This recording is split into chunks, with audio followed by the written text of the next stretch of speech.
హైదరాబాద్ సహా తెలంగాణ వ్యాప్తంగా ఇటీవల చాలా ఎక్కువగా వినిపిస్తున్న పదం 22A. ఇది 1908లోని రిజిస్ట్రేషన్ చట్టం సెక్షన్ 22A.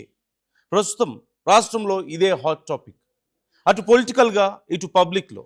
మరోవైపు బిగ్ షాట్స్ అడ్డాలో కూడా ఇదే అందరినీ టెన్షన్ పెడుతుంది. చివరికి సీఎం రేవంత్ రెడ్డి ఇల్లు కూడా 22Aలోనే ఉంది. శంషాబాద్లోని ఇంటర్నేషనల్ ఎయిర్పోర్ట్ కూడా 22A లిమిట్స్లోనే ఉందట. స్టేట్ వైడ్ హాట్ టాపిక్గా మారిన 22A అంటే ఏంటి, అసలు ఎందుకు ఈ రచ్చ?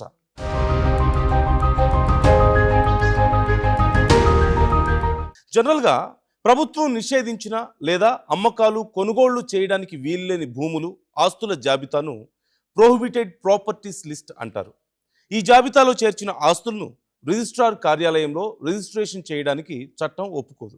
దీన్నే షార్ట్కట్లో 22A జాబితా అంటారు.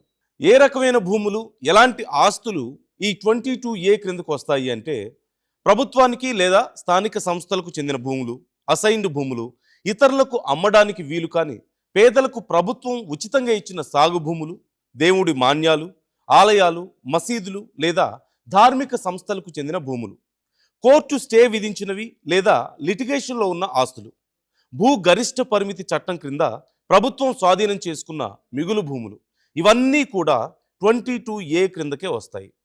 ప్రస్తుతం హైదరాబాద్, రంగారెడ్డి, మేడ్చల్ జిల్లాల్లో 22A అనేది అందరికీ టెన్షన్ పెడుతుంది, నిద్ర లేకుండా చేస్తుంది.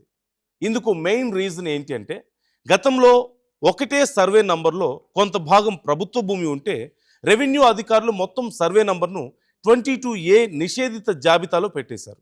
దీంతో అదే సర్వే నంబర్ పరిధిలో చట్టబద్ధంగా కొనుక్కున్న ప్రైవేట్ స్థలాలు, అపార్ట్మెంట్లు, ఇళ్ళు కూడా ఈ జాబితాలోకి వచ్చి పడ్డాయి. ఫలితంగా ఆ ప్రాంతాల్లో నివసించే ప్రజలు తమ ఇళ్లను లేదా స్థలాలను ఎమర్జెన్సీలో అమ్ముకుందాం అనుకున్నా రిజిస్ట్రేషన్లు కావట్లేదు. దీనికి తోడు బ్యాంకుల్లో హోమ్ లోన్స్ కూడా ఇవ్వడం లేదు. అందుకే భూమి కొనేటప్పుడు అది 22Aలో ఉందో లేదో చెక్ చేసుకోవాలి.